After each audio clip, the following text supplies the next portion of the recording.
everybody, welcome to the channel. I'm Don, this is Rockin' the Country. Hope you're having a good day. I'm doing a subscriber request today, which is what I normally do. I'm looking forward to this one. Have I done Ian No's song before? I think I've done one or two of Ian's before, but I don't remember. I'm over 900 videos on the channel now, so I lose track of ones I've thought of doing, ones you've requested I react to, or ones I've actually reacted to. I lose track. But this is Letter to Madeline, or Madeline. It could be said either way, I suppose. And he's from Beattyville, Kentucky. Beatty, or maybe you say Beattyville, but I'm going to guess Beattyville. And this is requested by Not Austin Trot. Okay? Love the screen name. Have no clue what that means. Yeah, you may need to explain that one, where that name came from, if you're up for it. All right, so here's Ian No's song, Letters to Madeline. Looked like 100 guns held on me, hunkered by the shed, a Detroit general and company. A calling boy, come out, we have you jailed. Beside the buckshot door, I stood still, wondering how the hell the bastards found me in those hills, and clinging to a letter that I wished I'd mailed.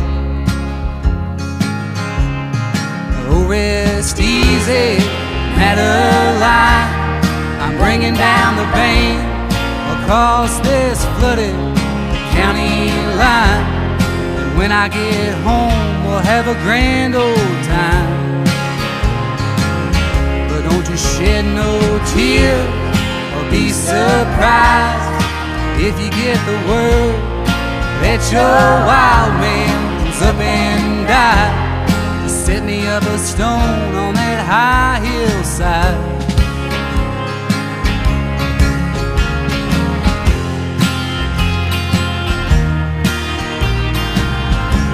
I love the instrumentation with this. Pouring snow, sad but swift, I headed down the highway, hoping that the burden of my blues would lift, and praying that the whiskey would keep me brave. Oh, but I got caught in the cold, looking like a hobo without no mercy from the road, and feeling like a dead man without a grave. Rest easy, Madeline, I'm bringing down the pain across this flooded county line. You could see the connection between poetry and traditional and neo-traditional country music. It's right there. It isn't, I mean, of course there are great vocalists in country music, as we know, but you get a song like this where it's just told. And you got the instrumentation that's there to support the story. It's not there to take over the story. Rock music and some other, and I like rock, but you know, the instruments overtake frequently the lyrics, especially in big time jams.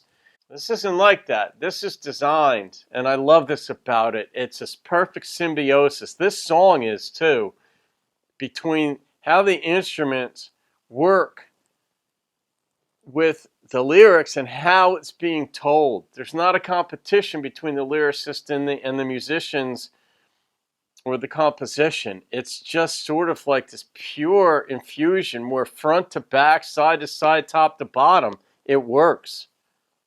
And when I get home, we'll have a grand old time.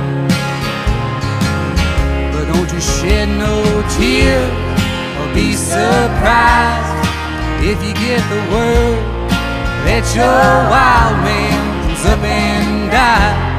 Set me up a stone on that high hillside. Oh my. Backing vocalist there added a dimension to it that was needed. Got it.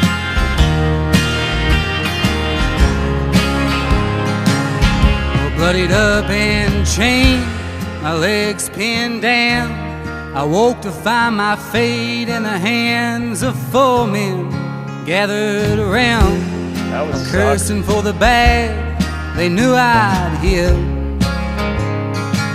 And the more they stomped and moaned, the more I prayed, feeling every spark flying off of that fire. And the rusted blade said, better think it through, this is your last chance, kid. Damn. Oh, rest easy, Madeline. I'm bringing down the bane across this flooded county line. And when I get home, we'll have a grand old time. But don't you shed no tears or be surprised if you get the word that your wild man's up and died.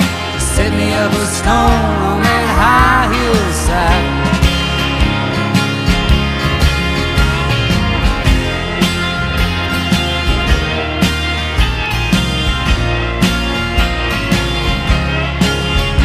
I wonder if it gets resolved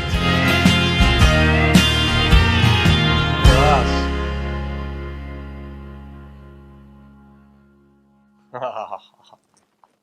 I love that.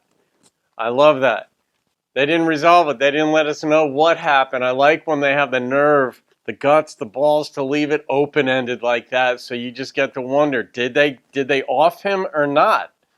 He set the song up very well. I like the sensitivity when they brought in a female backing vocalist or accompanying vocalist to go with him at those certain moments, because it added a certain human dimension to him telling the story. Because if you're just listening to him sing, tell the story really, but sing the lyrics through this song, you could get a sense of strong isolation and withdrawal almost, as he's going through his thing from Madeline and from the human race. It could just sort of, make you, the listener, think of just one person. But when you bring in a backing vocalist and a female one to boot, it connects him to his story much more richly. And man, what a story, what a way to tell a story. I mean, it was sort of like second level poetry in a way, because it's a challenge. I mean, you don't just get to pause and read and just focus on your own inflections like you do with poetry. There's the instrumentation, and I get the way they're recorded is different in the studio. You could just record your vocals and then have the engineers and the mixers, put it all together after the fact. You don't even have to have the musicians there. But it was still brilliant. I mean, at some point you're going to do that in concert, so you do have to play well and sing well with the musicians. So, Not Austin Trott, great recommendation. That's a hell of a song. That's a movie right there. That's at least a half-hour television special, but that's like a movie in 4 minutes. And they never resolved it. They make you wanting to come back to watch the next episode. But I enjoyed it. I mean, it just moved right along. Not over the top. The flooded county line, I wondered if that was just like a river that was the county line, that served as the county line. But the word flood, it suggests that something else was going on. He looked horrible. He said that in it, and just trying to get back. And we don't know if he did or not. It always cracks me up when someone says, like, don't cry for me. It's like when a guy tells your woman, look, if I'm killed, don't shed a tear. It's like, are you kidding me? Of course she's going to cry, unless you're a total jerk, But even still, she might cry in relief. But that wasn't this story. Yeah, and a compelling presentation, not only of the lyrics themselves and of the technique involved, but his tonal quality. Also, there was a very endearing quality to Ian's voice in this, too. So I'm going to go with I'm going with a 9.1, actually. For what he was going for, what a unique, wonderful presentation. So that's what we're going with. 9.1 Letters to Madeline by Ian No. And I enjoyed that. Thanks for the recommendation, Not Austin Trott. And that's it. Hope you enjoyed that, guys. I'll see you on another video. Subscribe if you haven't, and have a great day. Keep rocking the country.